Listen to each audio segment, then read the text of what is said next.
7h56 sur RMC. Expliquez-nous, Nicolas Poincaré. Emmanuel Macron a fait hier un nouveau geste pour réconcilier, je cite, les mémoires entre Français et Algériens. Il a décidé de faciliter l'accès aux archives secrètes qui datent de plus de 50 ans, dont celle de la guerre d'Algérie. Expliquez-nous ce que ça veut dire. Ça veut dire que dès 9h tout à l'heure, les historiens vont pouvoir se pointer au centre des archives de l'armée, c'est au château de Vincennes, près de Paris, et ils vont pouvoir venir et demander à consulter les milliers de cartons qui s'y trouvent. Jusqu'à présent, ces historiens devaient faire une demande feuille par feuille, papier par papier, et ça voulait dire qu'ils devaient savoir exactement ce qu'ils cherchaient. C'était très long et laborieux. Désormais, donc, ils vont pouvoir demander la levée du secret défense pour des cartons entiers, donc pour des pans de l'histoire. C'est un geste concret qui va faciliter les recherches et donc forcément faire avancer notre connaissance de ce qui s'est passé pendant cette guerre d'Algérie. Qu'est-ce qu'on pourrait apprendre ?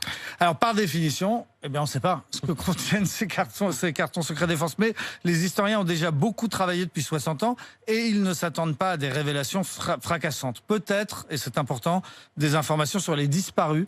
Les Algériens ont listé 2200 personnes portées disparues après la guerre. On va peut-être apprendre ce qui est arrivé à certaines d'entre elles. Mais pour l'essentiel, on sait bien ce que l'armée française a fait en Algérie. Par exemple, la semaine dernière, Emmanuel Macron avait reconnu au nom de la France la torture et l'assassinat de l'avocat algérien Ali Boumendjel en 1957. C'était un geste symbolique, mais pas du tout une révélation. Le général français responsable de cet assassinat, le général Ozarès, avait déjà tout raconté il y a plus de 20 ans. Est-ce que les Algériens sont satisfaits de l'ouverture de ces archives ? Non. Parce qu'ils demandent beaucoup plus. Ils voudraient au moins 3 choses. Ils voudraient des excuses de la France, mais là on sait qu'Emmanuel Macron a dit non. Les Algériens demandent aussi à récupérer chez eux l'ensemble des archives civiles qui datent de la colonisation et même d'avant.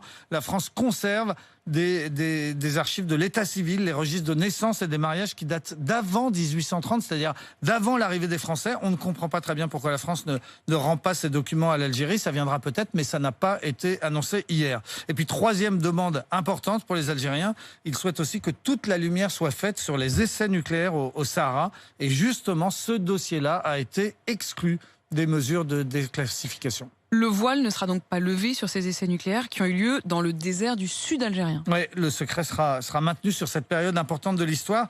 Le 1er février 1960, la France est devenue la 4e puissance nucléaire du monde en faisant exploser une bombe sur le site de Regan, au sud du Sahara. La bombe la plus puissante de l'histoire à ce moment-là, 70 kilotonnes, 4 fois la puissance de la bombe d'Hiroshima, et cela à 70 km des premiers villages.